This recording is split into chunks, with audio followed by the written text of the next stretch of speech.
Hello everyone, in this video we will try to understand next section, that is section number 148 of the Bharatiya Nyaya Samhita 2023, title is Conspiracy to Commit Offences Punishable by section 147. Section 147 related था waging war के veg war against government of India, यानी कि कोई भी व्यक्ति भारत सरकार के विरुद्ध कोई युद्ध छेड़ता है, कोई जंग छेड़ता है अनलॉफुली, गैर कानूनी तौर पे, या फिर एक गलत तरीके से बिना संविधान को ध्यान में रखते हुए, तो वो कानूनन अपराध हो जाएगा।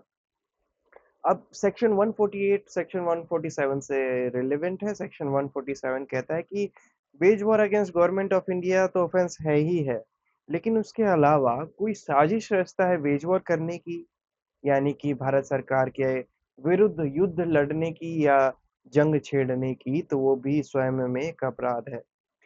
अब कोई व्यक्ति साजिश रचे, साजिश रचने के बाद उसमें पार्टिसिपेट करे, उसको एग्जीक्यूट करने का प्रयास करे, या फिर एग्जीक्यूट करे, या फिर जस्ट प्लानिंग ही करे, ये सभी इस सेक्शन में कवर हो जाएगा।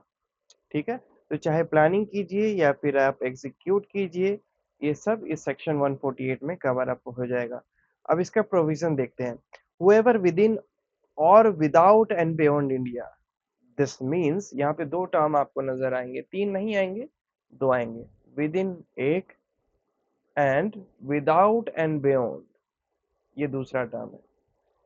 With in means whoever means कोई भी व्यक्ति, चाहे वो भारत में हो या भारत से कहीं पे भी हो, किसी भी कोने में हो, कहीं पे भी। तो ये मतलब हो गया विदाउट एंड बियॉन्ड इंडिया, कि भारत को छोड़ के वो कहीं पर भी हो, अगर साजिश रचता है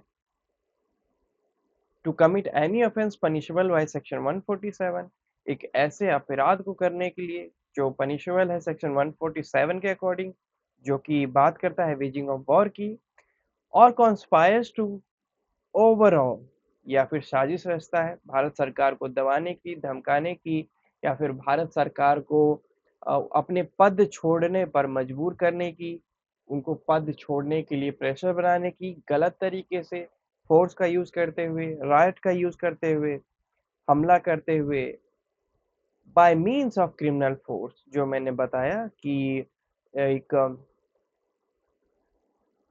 ऐसा माध्यम चुनते हुए जो कहीं से भी उचित नहीं है, जिसमें क्षति पहुंचती है, नुकसान होता है, और the show off criminal force, या फिर उनको धमकाते हुए, भारत सरकार को धमकाते हुए कि अगर वो थ्रेटन नहीं होते हैं या फिर अपनी सरकार को नहीं गिरा देते हैं, तो ये परिणाम होंगे, ऐसा ऐसा अटैक हो सकता है।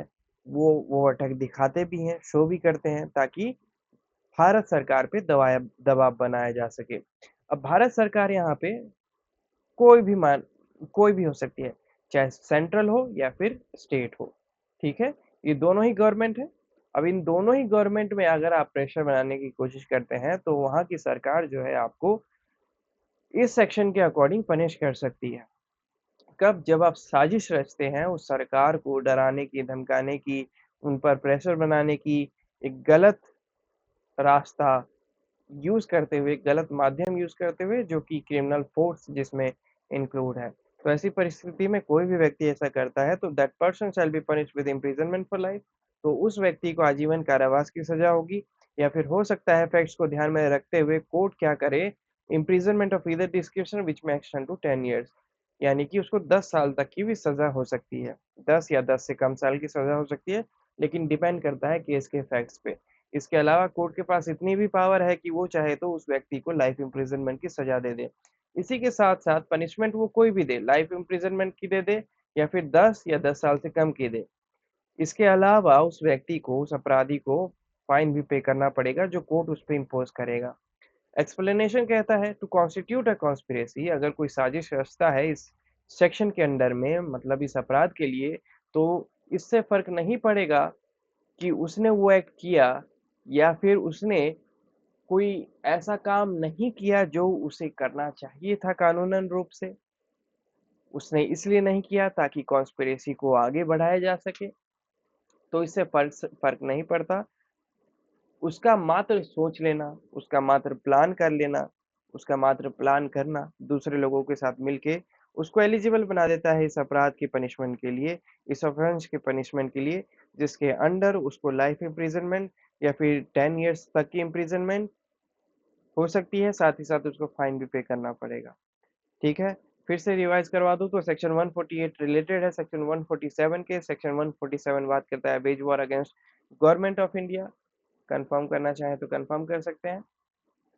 waging or attempting to wage war, abetting waging of war against government of India. ठीक है, और फिर सेक्शन 148 की कोई साजिश रचता है उस एक्ट को करने के लिए, तो उसके लिए या तो आजीवन कारावास या फिर 10 साल तक की कारावास, साथ ही साथ दोनों ही केस में फाइन भी। एक्सप्लेनेशन ये कहता है कि कॉन्स्पिरेसी रचने के लिए इस सेक्शन के अंदर में ये अनिवार्य नहीं है कि कोई कार्य किया जाए या फिर कोई चूक की जाए।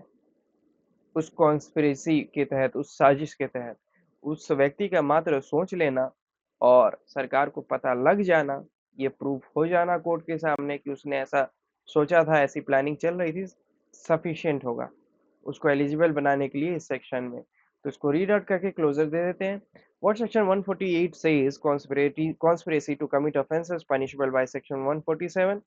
Whoever within or without and beyond India conspires to commit any of the offences punishable by section 147 or conspires to overawe by mean of criminal force or the show of criminal force the central government or any state government shall be punished with imprisonment for life or with imprisonment of either description which may extend to 10 years and shall also be liable to fine.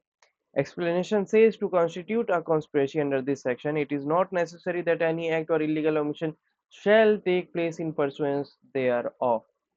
If you have any doubt, you can drop that doubt below in comment section and I will give my best to answer that question. Have a great time. Thank you.